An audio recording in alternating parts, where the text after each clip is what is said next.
আচ্ছা, আজ যদি বলি অনুষ্ঠান বাড়ির মতো টমেটোর চাটনি বাড়িতেই কিভাবে বানাতে হয় সেটা তোমাদের দেখাবো, তাহলে কেমন হয়? তো সেই রেসিপি নিয়ে আজ চলে এসেছি। তো চলো দেখে নিই ঝটপট কিভাবে বাড়িতে টমেটোর চাটনি অনুষ্ঠান বাড়ির স্বাদে বানানো যায়।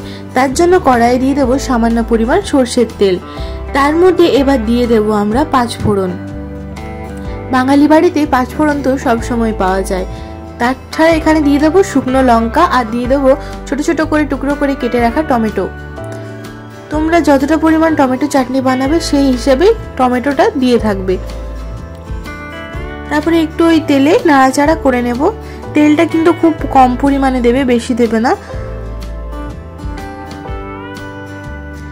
বেশ নাড়াচাড়া করতে করতে এখানে দিয়ে দেবো সামান্য নুন। নুনটা দেওয়া হচ্ছে তার কারণ হচ্ছে এই যে টমেটোগুলো এটা খুব ভালোভাবে না সেদ্ধ হয়ে যাবে।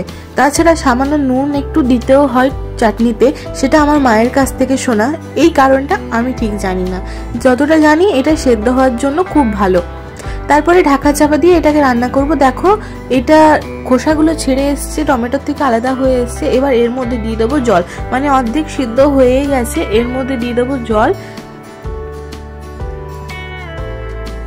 আর দিয়ে দেবো এখানে টুকরো করে কেটে রাখা খেজুর। আমার ভিডিও ভালো লেগে থাকলে চ্যানেলটাকে সাবস্ক্রাইব করতে ভুলবে না এবং বন্ধুদের সাথে শেয়ার করতেও ভুলবে না। আশা করি ভিডিওগুলো তোমাদের উপকারে লাগবে। তারপর এখানে দিয়ে দেবো, দেখো সেদ্ধ হয়ে এলে প্রায়, এখানে দিয়ে দেবো চিনি স্বাদ মতো।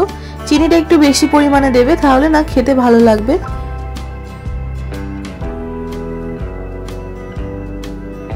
তো টমেটোগুলোকে এভাবে ঠিক একটু ভেঙে ভেঙে নেবে। যেহেতু অর্ধেকের বেশি এবার সেদ্ধ হয়ে এসেছে, এবার ঢাকা চাপা দিয়ে রান্না করতে হবে। দেখতেই পাচ্ছ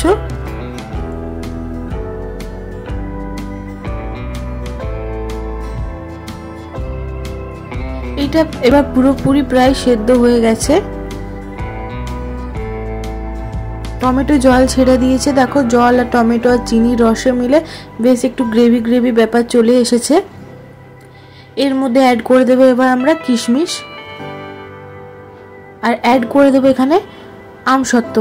তোমরা চাইলে কিশমিশ খেজুর এগুলোকে না আগের থেকে জলে ভিজিয়েও রাখতে পারো বা এরকমও দিতে পারো। যাই হোক আমসত্ত্বটা কিন্তু দেবে, এতে ফ্লেভারটা খুব ভালো আসে। আর এর মধ্যে কাজু দিতে ভুলবে না। তারপরে সমস্তটাকে একটু নেড়ে চেড়ে নেব। চাটনি বানানো প্রায় শেষের পথে। এই চাটনি খেতে একদম না অনুষ্ঠান বাড়িতে যেমন চাটনি হয় ঠিক তেমনই লাগে খেতে। তোমরা একবার বানিয়ে দেখো, নিশ্চয়ই তোমাদের ভালো লাগবে। সব শেষে নামানোর আগে এর মধ্যে দিয়ে দেবো একটু লেবু। এতে একটু টক টক মিষ্টি মিষ্টি ফ্লেভার খুব ভালো আসে, তাই নামাবার আগে এটা কিন্তু দিতে ভুলবে না। যাই হোক এইটা দিয়ে দিলাম, ব্যাস একটু নেড়ে ছেড়ে নিলেই ব্যাস তৈরি হয়ে গেল টমেটোর চাটনি। আজকের ভিডিও কেমন লাগলো কমেন্ট সেকশনে জানাতে ভুলবে না। আর ভিডিওটাকে লাইক করে যাবে, চ্যানেলটাকে সাবস্ক্রাইব করে যাবে এবং বন্ধুদের সাথে শেয়ার করতে ভুলবে না এই রেসিপিটা। দেখা হচ্ছে নেক্সট নতুন ভিডিও নিয়ে।